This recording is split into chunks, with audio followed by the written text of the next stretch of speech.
You know, since my daughter has been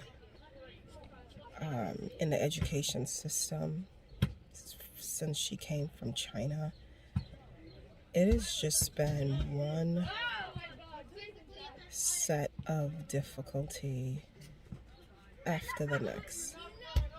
I mean, I just can't even like get over it. So, for those of you that don't know, that's new to my life. I adopted two children from China 5 years ago this summer, 2021. And my daughter is somewhere between 13 and 14. And I say somewhere between because I don't have any birth records or really any kind of history or anything on her. And so a lot of me trying to figure out how old she is has been based on her development, which is off because a lot of the kids that come over, that are in a state of not developing right mentally, emotionally, that all has a lot to do with even your physical growth. And so when she came over, she probably was around 9 or 10, but she looked like she was 6 or 7. And mentally, she probably was like around 2. And so now, fast forward almost 5 years, she's functioning at times like a 5-year-old, and at other times probably around 6 or 7. Emotionally, more like 5. So, but age-wise, she's probably around 13 or 14. And so when she came here, she had never gone to school before, like ever. So imagine you have an 8 or 9-year-old that never went to school. And so when she came here, I started this fight with the school system, and they were like, oh, because her paperwork that came from the orphanage and everything said she was like 11 or 12. And I said to the school department, that's not accurate, A. And B, I really don't even know what to change the age to, because I know there's a disparity. So I kind of have to wait. And so should she be, they really wanted to put her in middle school. So they wanted to put her in like 8th grade. She had never gone to school before, ever. And I was like, she's younger than her age. She can't go in like 7th or 8th grade. And after a fight, they put her in 3rd grade, special needs class, substantially separated 3rd grade.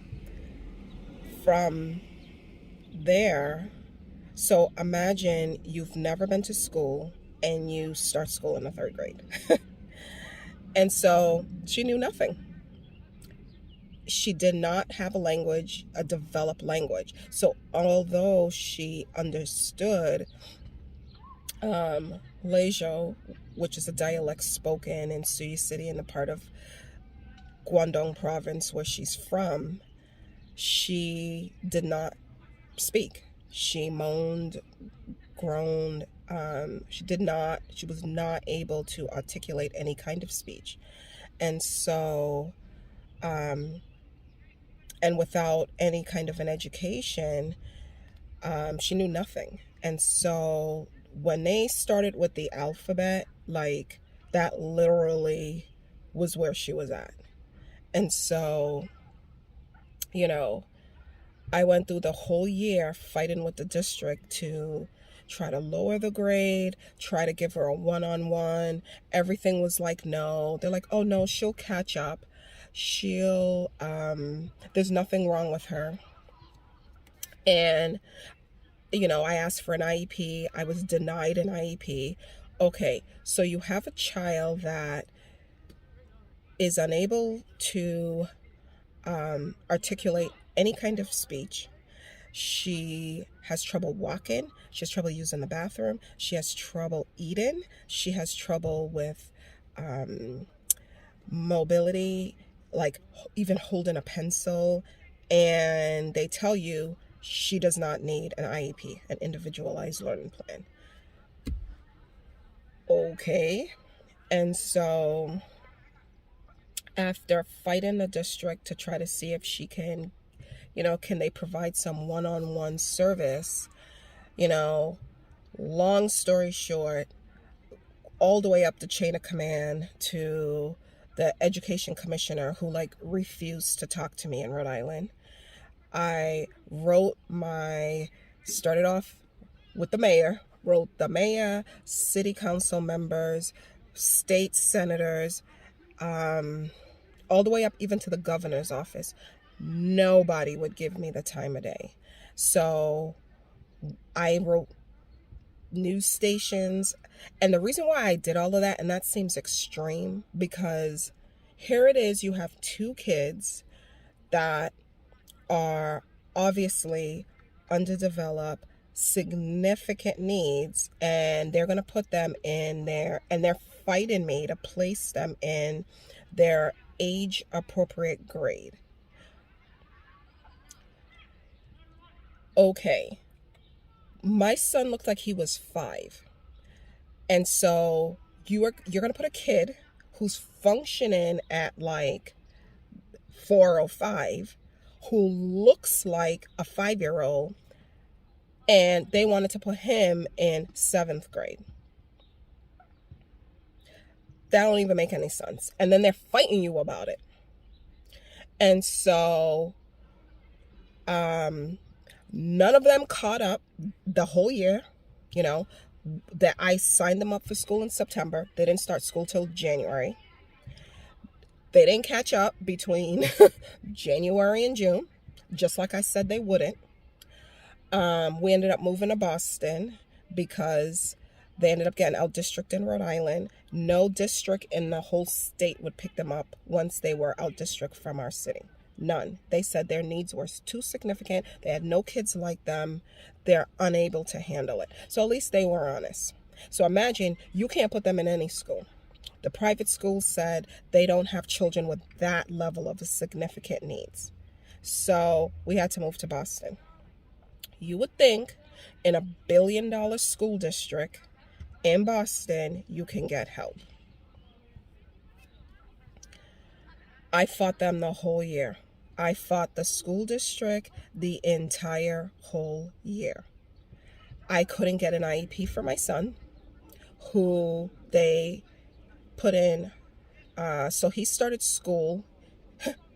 He was so small, because remember, he looked like 5. So in Rhode Island, at least they bent and put him in 2nd grade, but the next year they jumped him to 5th. So he went from 2nd grade to 5th grade because he grew like an inch over the summer. And they said, oh no, we have to place him in age appropriate. And I'm like, in the year that he grew, he grew to like a 6-year-old. So he looked like a baby in 5th grade. He also had no prior education. So I'm fighting for both kids, no prior education. The Boston School District said they're fine. He's going to catch up.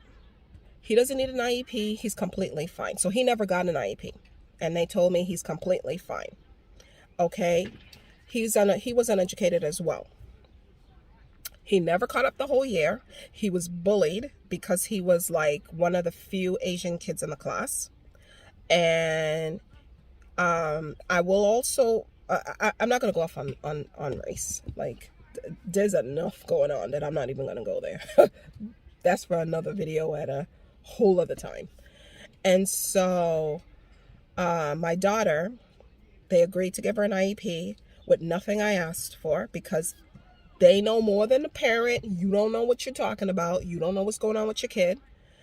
And so I said she really needs to have focus on like a one-on-one language development.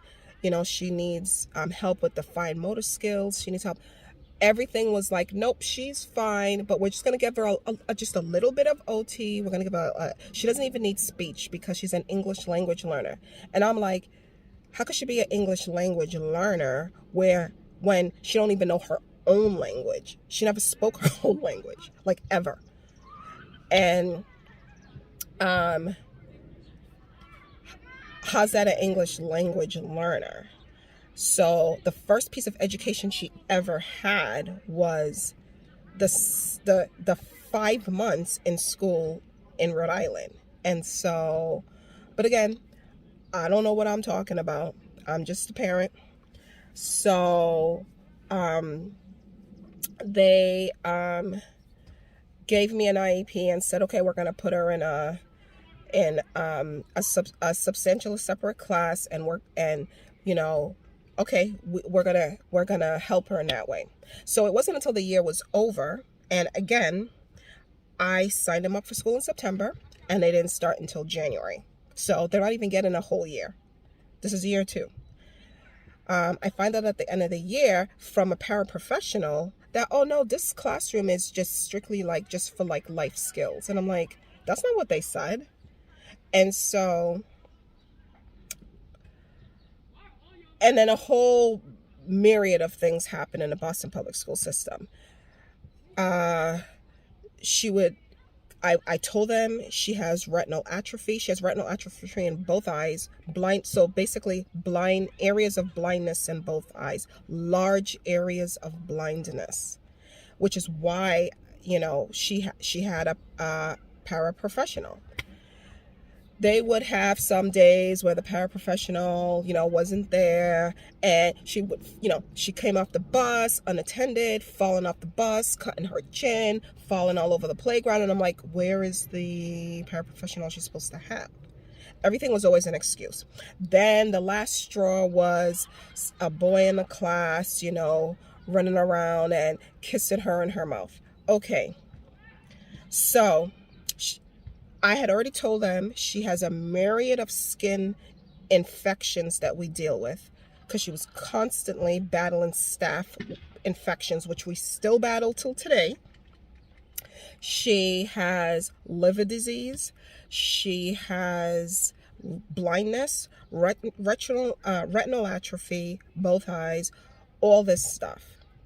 Why would she be unattended where a boy is coming up to her and kissing her? Then they're like, oh, blah, blah. And I'm like, where was the paraprofessional? Oh, the paraprofessional didn't see. Okay, so the paraprofessional never saw any of these incidents. Then you try to report it, and they're dismissing you. They don't want to hear it. All of this stuff. And I'm like, why is everybody else's kid being taken care of? That's what I'm trying to understand. Again, I try to reach out to attorneys. I try to reach out to lawyers. Nobody would take my case. I went through 10 attorneys in Boston. Not one of them would take my case. They basically told me I had a case that was never going to be won, and so nobody wanted to waste their time on it. That was one attorney who I'm not going to name. But if you want to know, I can tell you privately. Finally broke it down to me that no, nobody's going to ever take your case. And so at that point in time, I realized that I needed to get out of there, and we ended up moving to another part of Massachusetts where it was predominantly Asian. And again, I'm not going to go into the whole race thing, but I'm just saying, predominantly Asian, and both kids were able to get an IEP. Fast forward 2 years, pandemic, all of this. Why am I still fighting to get services for my daughter? Just got off the phone with the school district. A year and a half ago, I brought a folder of work my daughter can do. Oh, but she's testing so low. Okay. For the first 8 years of her life, she never had an education. And every year since she started school in January. You're looking at a child that the only time she's had a complete year of education was 2020 to 2021. And so, of course, she's going to test low. You do your testing based on age, okay? You don't do your testing to accommodate someone that has never had an education for the first 8 to 9 years of their life. So, of course, she's going to test low. She's not going to know the work as her peers.